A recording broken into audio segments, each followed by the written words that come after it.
All right, we are live. Happy New Year, everybody.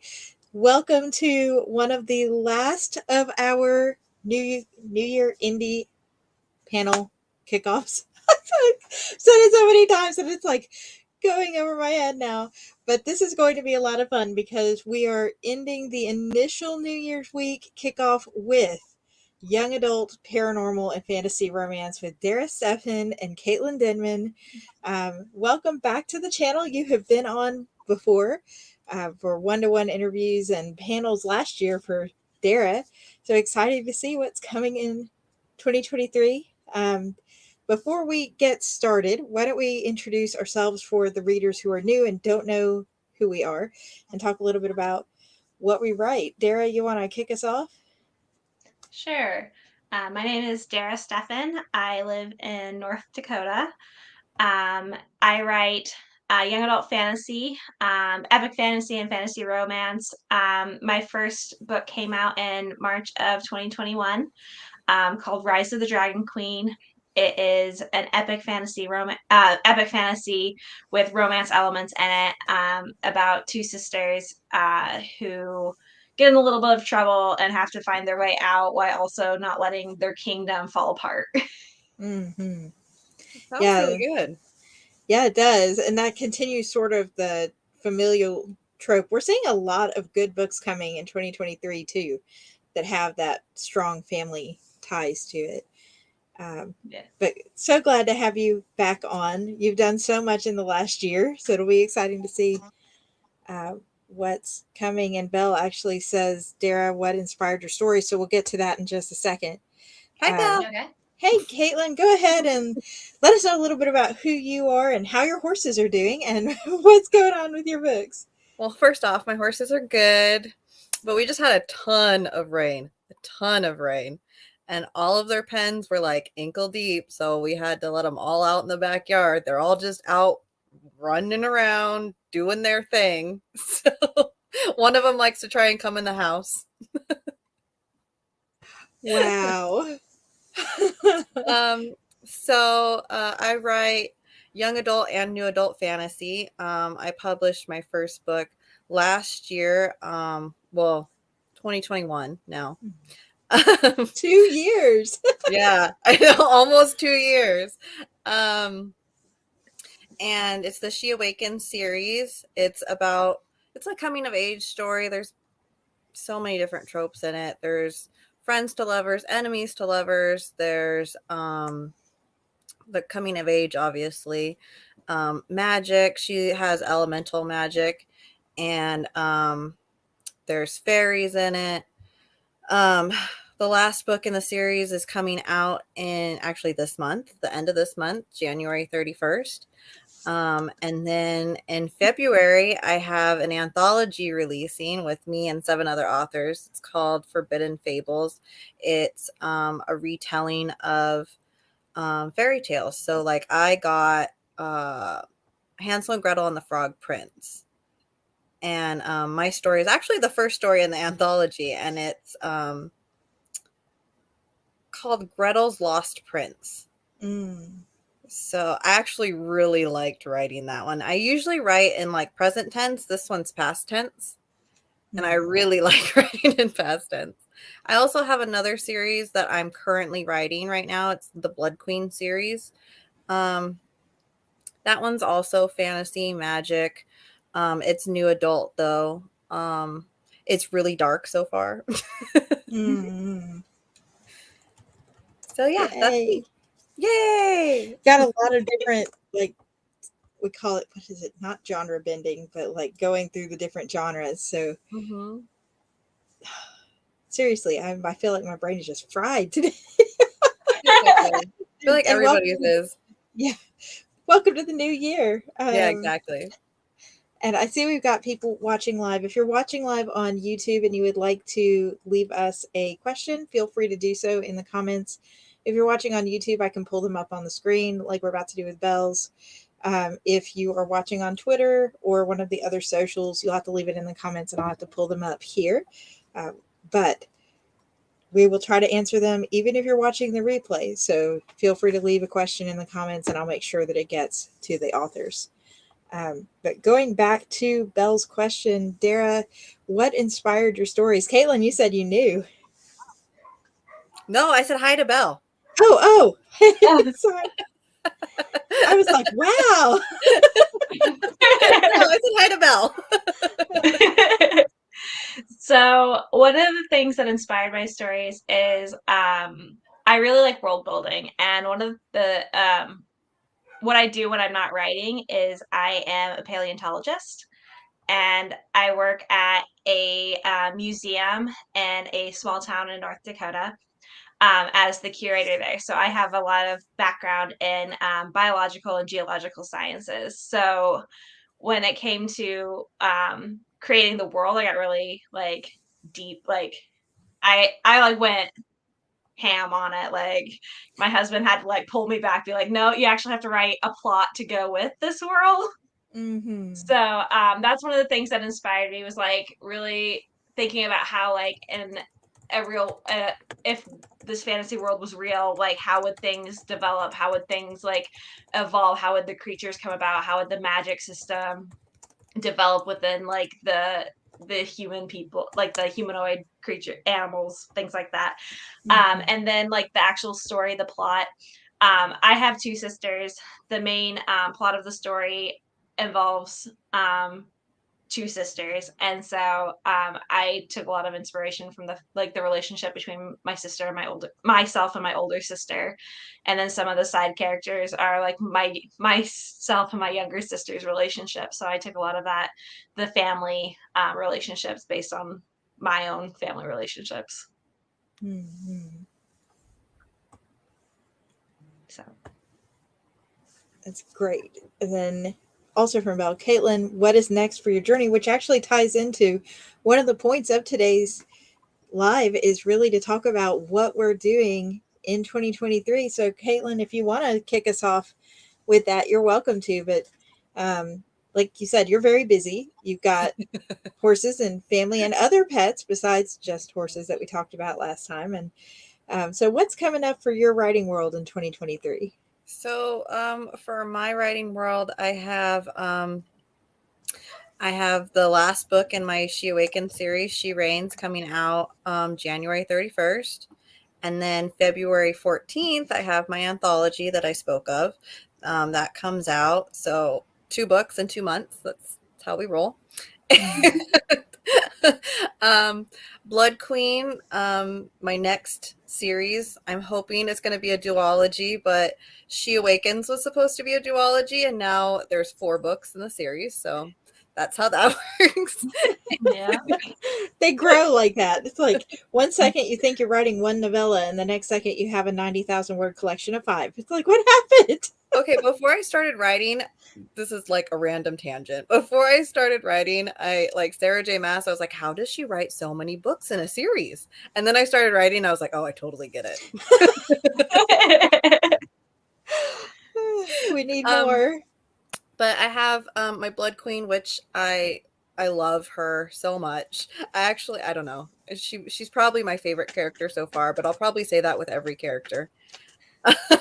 Favorite in different ways. It's like parents aren't allowed to have favorite children, but we do for different things. Yeah, exactly. And she's more like kill everything and figure out things later. Mm-hmm. And it's new adult, so it's kind of I can explore different territories than I did with my young adult series. Mm-hmm. Um, and she's I started off the character by thinking of like I'm a history buff. So I like to start off characters thinking about history. And one of the first serial killers was like one of the first women serial killers was Catherine Bathory. Mm-hmm. Mm-hmm. And she killed people and bathed in their blood, and they used to call her the Blood Queen. Yes. So Wanting to stay young forever and beautiful. yes, exactly. So I wanted that, but like a good story, and like she's not evil. So she's kind of an assassin, but she thinks that she's an assassin killing people that are like contrary to her kingdom. Mm-hmm. And then she finds out that everything that she thought isn't really how life is. Yeah, love the twist. And then Yeah. with Belle, we're working on something secret. I can't even really talk about it yet, but we're starting something secret. But that's not going to be out until next year. Belle, how did the secret not come up on the live? Secret. I'm the big mouth. She can keep secrets. And Belle's sitting over there going, "You owe me so much if you slip anything else about this book." I will be good. Oh, and Luna's on. Hey, Luna, good to see you. Dara, you've already gotten awards. You've been writing. You've had your nerdy book box feature. We mentioned all that last year. What is coming new in the upcoming year? So I am planning on, so last year I was planning on getting my second book out. That kind of got put on hold for some personal stuff. So hopefully this next year coming out, we'll we'll get that second book out. It is mostly done with the edits. So we'll see what happens next in the Dragon Queen series with the main characters, what they're up to. And then I've been working on, again, the other book that I was working on last year. It's kind of like a reverse Beauty and the Beast retelling. It's a historical fantasy romance is kind of what I've been calling it. Where the main character is cursed and she turns when she's around other human beings, she gets turned into a tiger, and it's set in like Russia.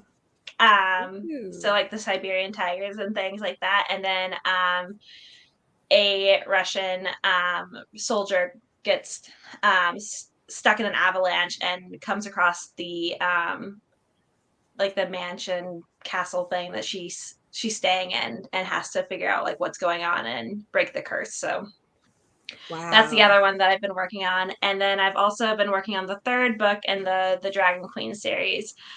So hopefully I can get those actually out. But like I said, things didn't quite go as planned this past year. They never do, but you still did a No. lot. You've had an anthology come out. I've been seeing you Yes. post a lot about that too. Yeah, so I was part of the group with Astrid VJ, who put out an anthology to support the children who are affected by the war in Ukraine. It came out in August, and it's an anthology with 14 short stories that where all of them are connected because they have one character that dealt with war in their childhood. So that's kind of, they're not all fantasy, they're not all young adult, but that's how they're connected, is everyone has a character where they dealt with war at some point in their childhood. And then all the proceeds of the anthology goes to the charity Voices of Children. And so that charity provides like support to get refugees out. It gives them psychological support, like art therapy, things like that. And just buying 3 ebooks gives one child one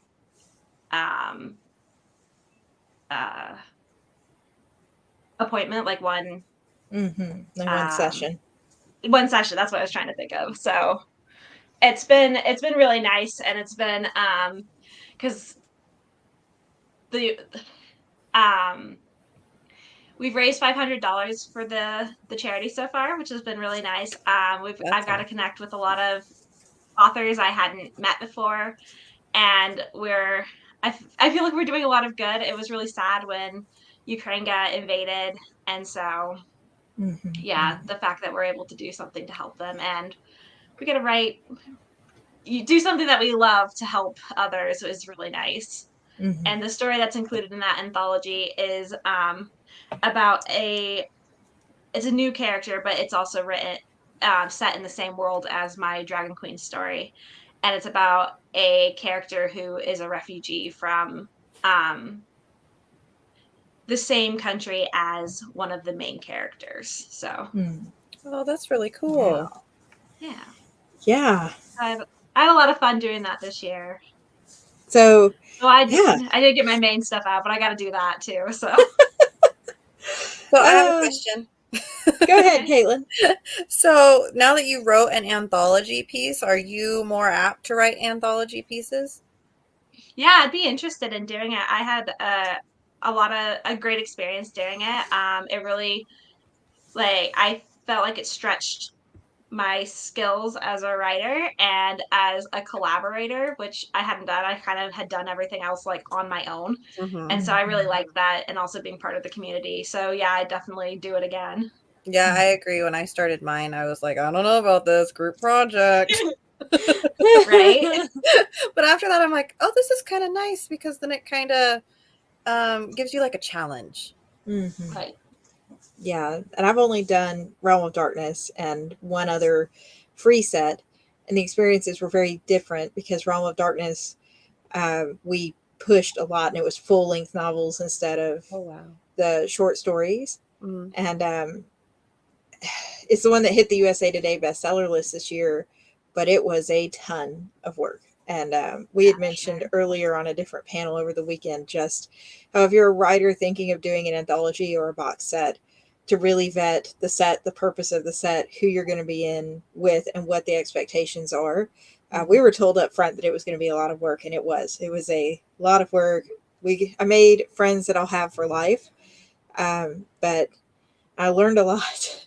But I definitely invested way more time learning to market and marketing over the past year than I did writing. So this year I'm shifting back into the writing, editing, publishing versus the one we did for the Creatures of Myth and Magic, the free box set, which are the novellas and the short stories.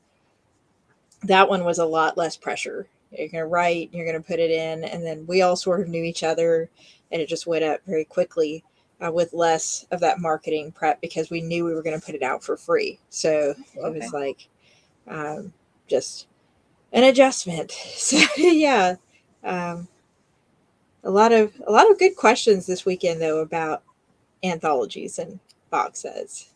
But hey, now you have that marketing knowledge for your own books. That's true. Right. I know how much work goes into a big launch. Oh goodness. And Luna, dragons, yes, Dara has Dragons, Rise of the Dragon Queen was one of the very first indie books I ever purchased a physical copy of.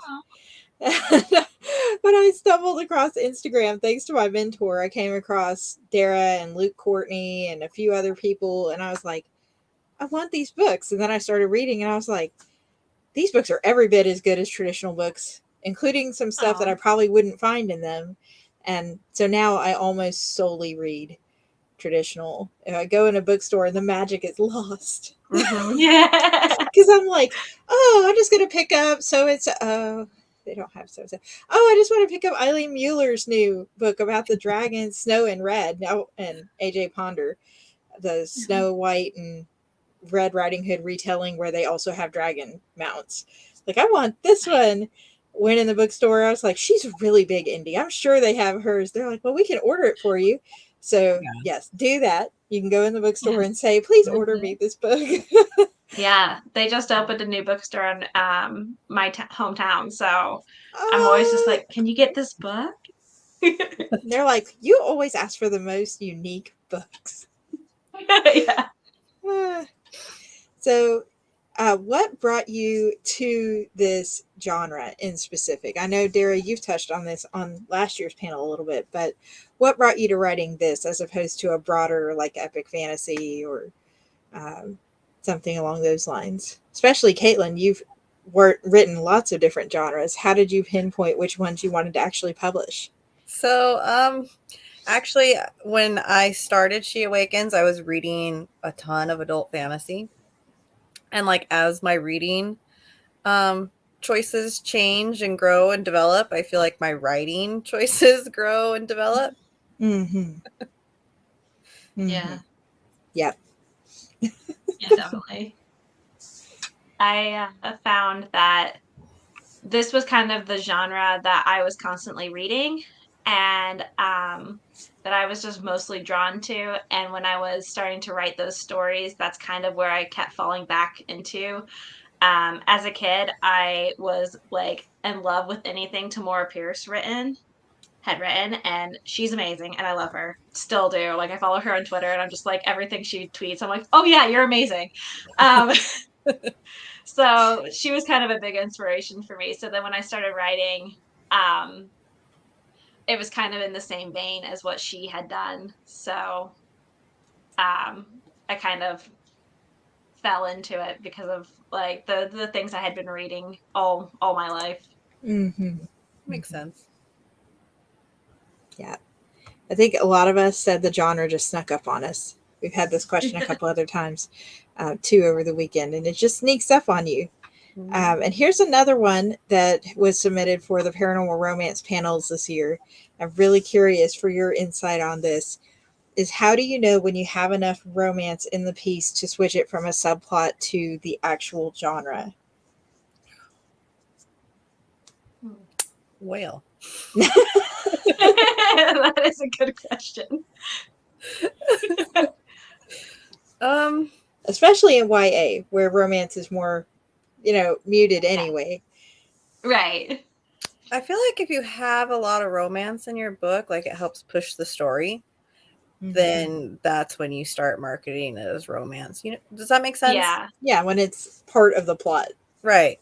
Right. I was gonna say the same, where it's more like the focus of the plot, what like the main like conflict versus climax of things are happening has to do with the romance versus like, oh, this story is about like we're trying to find this magical amulet, but also I fell in love with this guy as it's happening.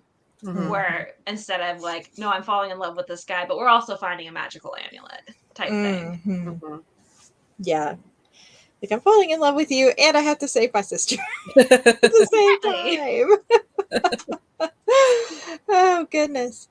And then, Dara, how dark is your book?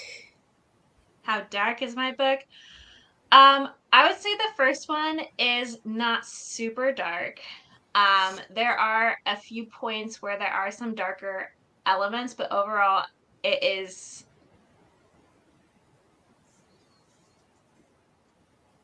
I would say pretty tame. Is that what I can call it? Like it's not super like murder, mayhem, blood, gore type things, but there are points where it's like, ooh, like, oh, there's some torture right there for a second, like in that one scene. But then it kind of goes back to like, um, we're telling the story. Because the way the first book is told is there is a storyteller and she's telling the story to a bunch of like children. And so it's kind of from her perspective and she's telling the story. And since she's telling it to a group of children, it's kind of like things may have been left out and some things. But then in the second book, it's going to get a little bit darker because it is in real time instead of it being like a reflective story. So I would say that this first book, not super dark, but the other ones are going to get a little bit darker.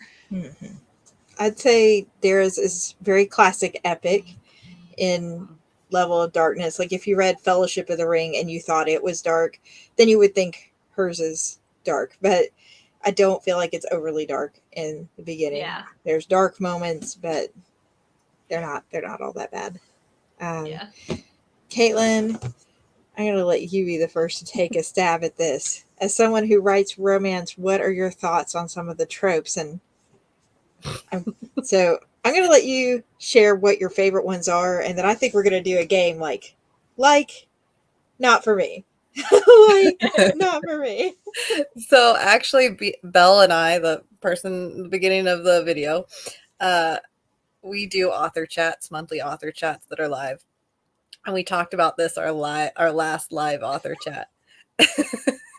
So I love enemies to lovers, love the one bed trope, hate like the pregnancy trope where it's like that's the whole focus of the book. Like I don't care if like the book goes on, and like in the end the character's pregnant. It's just like when it's the first thing, when that's the whole reason that the two characters are even like functioning together. I also hate love triangles. I don't know why. They're not my thing. Aw. How about you, Yeah. Dara? What are some of your faves? I love friends to lovers. Because that whole like slow burn thing that's pretty good. I like that. I like enemies to lovers if it's done well. If the guy is just a total jerk, or girl, either one, is a total jerk to begin with and like has no redeeming qualities, and then suddenly they're in love, I drives me nuts. I also really don't like the like innocent virgin trope where it's like, oh, she was born yesterday, and like, we must be in love now. Like, give the person some agency. And like, also with the innocent virgin thing, it's usually just like they're so childlike, and now I must be in love with them, and it just kind of icks me out. Mhm.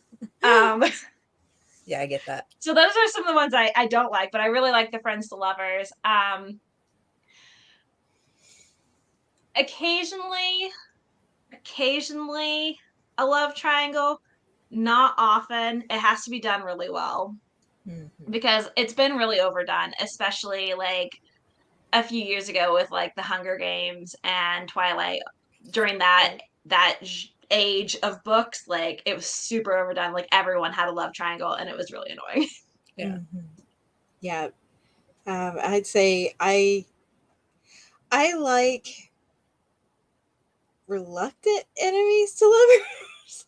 Yeah. like not just we're enemies so we're gonna fall in love, but there's outside situations that make us enemies and yet we're still gonna fall in love type Right.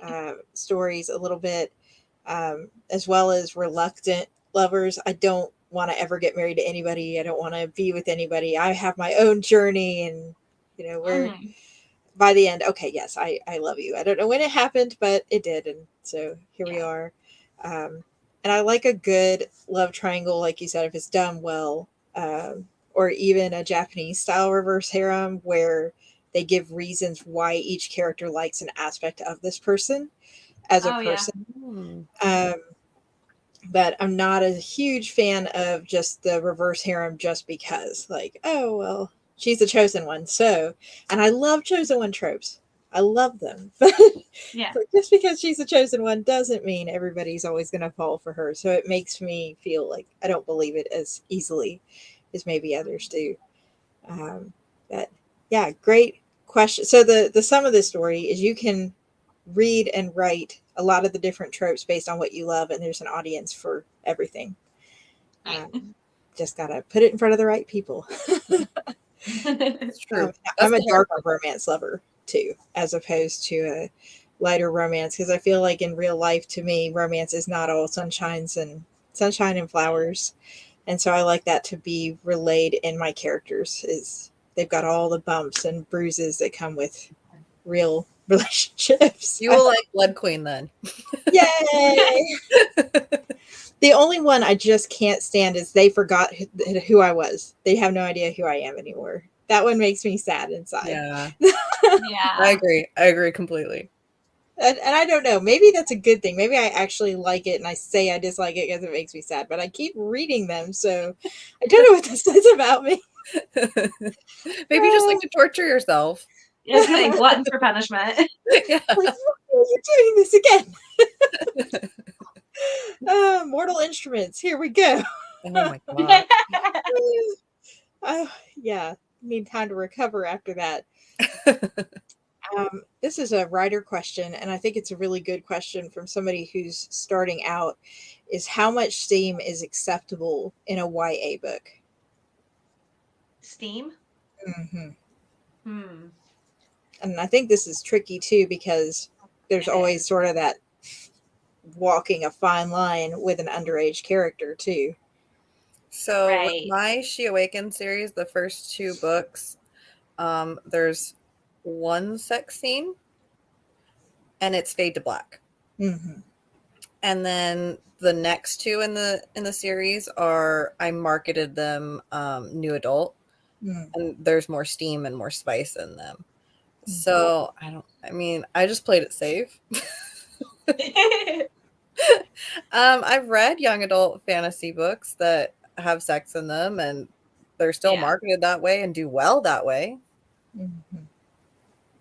Yeah, one of the things I've seen for like steam and like young adult is they focus more on like the emotions and like how the people are feeling rather than the physicality of what is happening.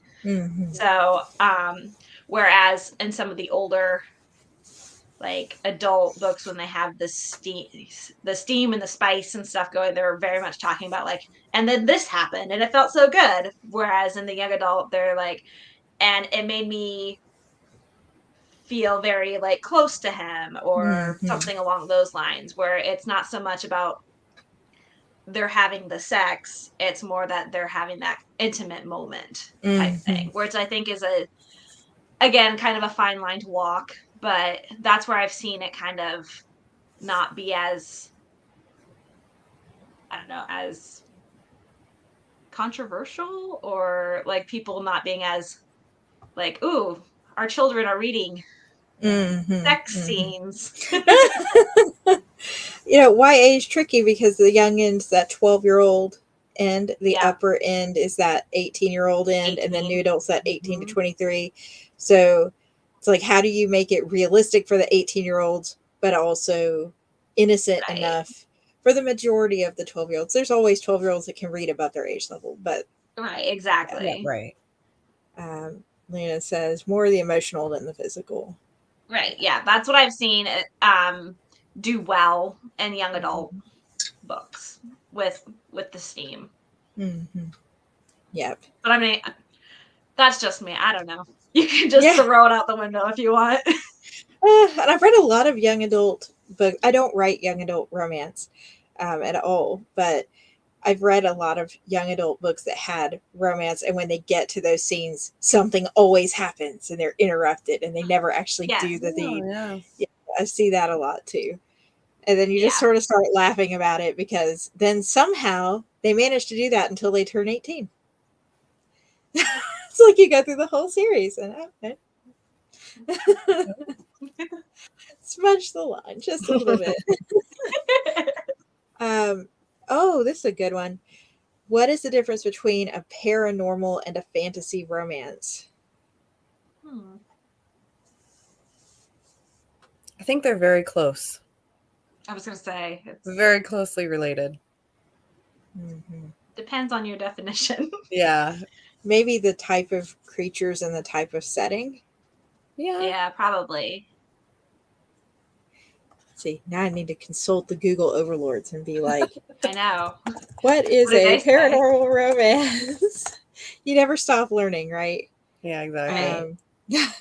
Oh, I didn't know this. Paranormal romance is a subgenre of romantic fiction with speculative fiction.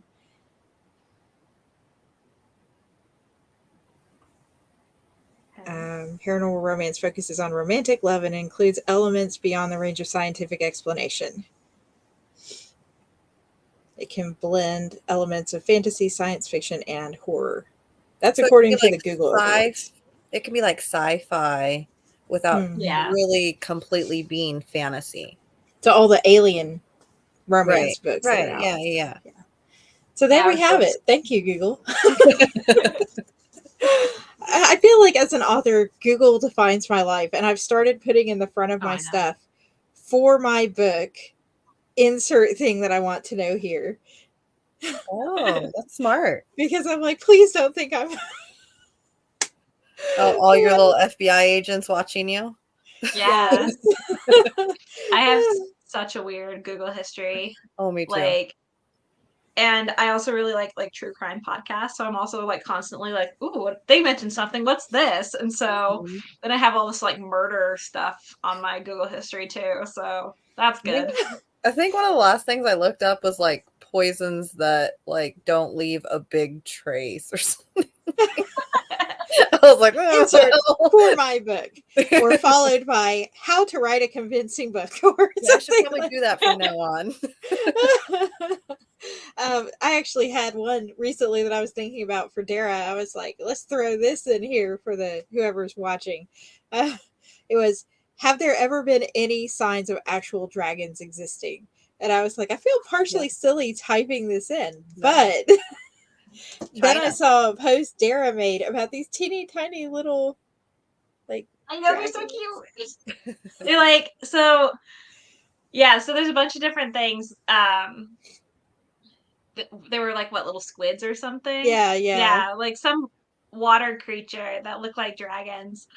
But one of the things I do really like looking at is what inspired like the mythology behind like like say unicorns or say mermaids, things like that. And I really like looking up like about like those myths and how they got started. And on my website, I do have a blog where I look at those like mythical creatures and like the myths that inspired them, and then look at something like that we do have today or that was extinct, and try to like link them up. So like with Mhm. dragons, there are a couple different things depending on what type of dragon you're looking at, because there are like the Asian lungs and there are the like the Western style dragons that you think of like with like Smaug and things like that.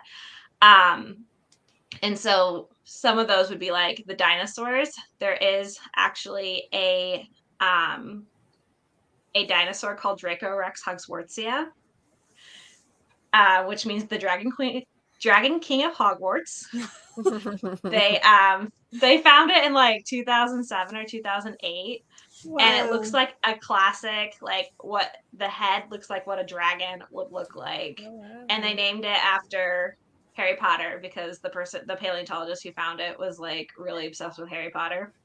Wow. Um and so it looks really classically like a dragon. It has smaller arms. It has a big long body and tail, and it even has bigger shoulder blades where that might be like an attachment for a wing, and then has that Mm. big like horned head. So Mm. things Oh, like that. wow. And then like with griffins, looking at different things that would have inspired it, and like the cyclops would have been like a mammoth with its big Mm. um Oh. in the front of its face that would have actually been the attachment for the trunk, looks like one big eye socket. Mm. So things like that. Yeah, and Dara is a paleontologist. For people who are joining and are like, that's a lot of research to go to a fantasy book. It helps when it's part of your day job. Yeah, I'm sitting in my museum office right now, so I have like fossils to like the right and left of here. So, And then Caitlin, I got a question for you, and this person must have watched your first interview. Uh-oh. Are you going to put an ostrich in one of your next books? I have not planned that so far. I do have animals in my Blood Queen book. I feel like that's just like a staple in all my books. Mm-hmm. Um, there's obviously a frog in the anthology, because it's the Yay! Frog Prince. Let's see. I have a horse, of course, in the Blood Queen, and then I have a crow in Blood Queen. In She Awakens, there's horse, obviously. Lots of horses. Yeah, apparently that's my thing. Yeah, nobody could tell from your photo. No one could tell. There's fey animals in my She Awakens series. They're the same as regular animals, but obviously with magical powers. So like some are just bigger, some are stronger. It just depends. And I have dragons in my She Awakens series. 3 and 4 books. 3 and 4 have dragons in them. Alpaca. Nope, not an alpaca. Not yet. Maybe in the future. There's an emu in the one I'm getting ready to release in 2 weeks, and it's a mount. Is this emu out in the desert? And there's been a running joke between me and my editors about, do you really want Death to ride an emu? Yes. Yes, Death will ride an emu. love A it. nice black emu with flaming red eyes. There you go. That sounds amazing. What's stuff like? But I did have a horse in the Vow That Twisted Fate. I don't always have animals in my books because I'm worried something will happen to them inadvertently, and I'm one of those people that really feels bad when things happen to animals in books. Yeah, no, so do I. I mean, for the foreseeable future, everything is all the animals are gonna live. Yeah. My heart just can't handle. Same. I'm dark Same. fantasy. The whole world can get burned to the ground in the book, but not the animals. Exactly. The dog will live. Yes. I love having animal companions for my characters, but nothing bad's going to happen to them because they're the animal Yay! companion. They have to survive. Yeah, exactly. Yes, yes. And the Fey But horse. in my Blood Queen one, the animals are connected to their person. So, like, if the person dies, the animal dies. Oh, So That's sad. sad. So sad. that's so sad. See, I just get never ending story vibes whenever I see an animal go. I'm like, no, I'll try. Go. Anyway, no, great, great animal talk. And let's see. No alpacas in any Nope. books yet. No ostrich, no alpaca. Yeah. Oh, goodness gracious. So much going on. So, with so much going on this year, I have to ask if you could pick just one thing that people should be looking for from you this year, what would it be? The special project, Caitlin? All my books coming out. I mean, Book this year, release! fingers crossed, I'm supposed to have 3 books come out this year. So, Yay. yeah, I know. It's just, I bit off a lot. Mhm. I eventually want to do a Kickstarter. I was planning for it this year, but I don't know. I'm trying, man. You got this. You got this. Yes. So subscribe, by the way, to Dara and Caitlin. Their links are in the description box so you can get notifications on what they do have going. But Dara, if you had to just pick the one thing to have everybody look for, what would it be? Book 2 of my Legends of Athoda series, The Rise of the Dragon Queens sequel, probably towards the end of the year. Yay! So I want to get that out. So excited. Yeah. Yes. Thank you both so much for taking the time out of a Tuesday afternoon to do this with me, and for everybody who's tuning in for watching. If you have any additional questions, like I said, please leave them in the comments. We have a couple more panels to round out our kickoff chats, but they're not till this weekend. So if you don't want to miss them, you can subscribe to my channel for a notification when we go live, and then it'll be like, ding! The Writers of Rohan panel is coming Saturday. So stay tuned for that. But thank you all so much. Happy New Year. Happy New Year. Thank you for having Happy New me. Year.